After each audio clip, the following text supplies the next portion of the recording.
Nú um 80 dagar þangað til að HM í knattspyrnu karla hefst og það ekki laust við að Íslendingar séu að sturlast úr spenningi. Hú.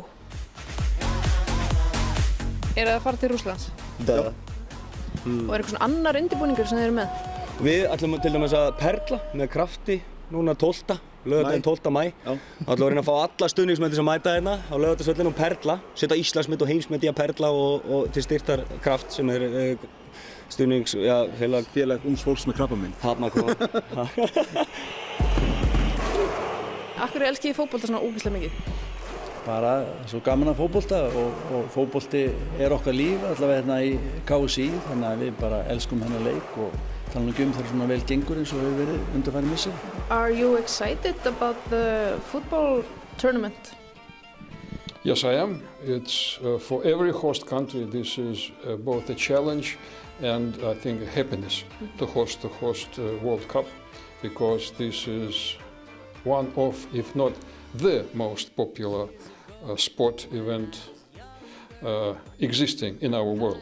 Og hvernig finnst ykkur búningurinn? Hann geðveikur. Mér finnst það flottur. Já, hann venst bara og verður betri og betri með hvernig deginu.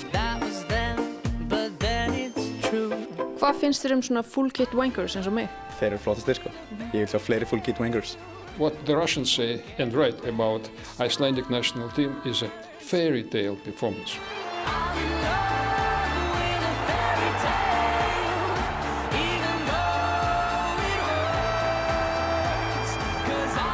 Erum við að tala að Íslendingar verði bara svona til fara í allt sumar?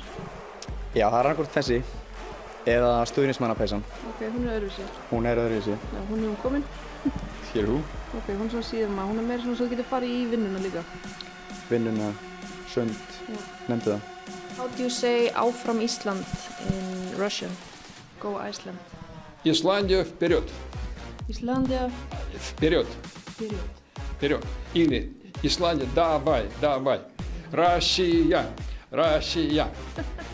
Og verður víkingaklappið á sínum stað? Sjálfsögðu. Já, auðvitað. Þetta eins og að fara á tónleika með upp á spandinu, þú vilt alltaf heyra vinsælasta lagið. Þú færð til að sjá slaga.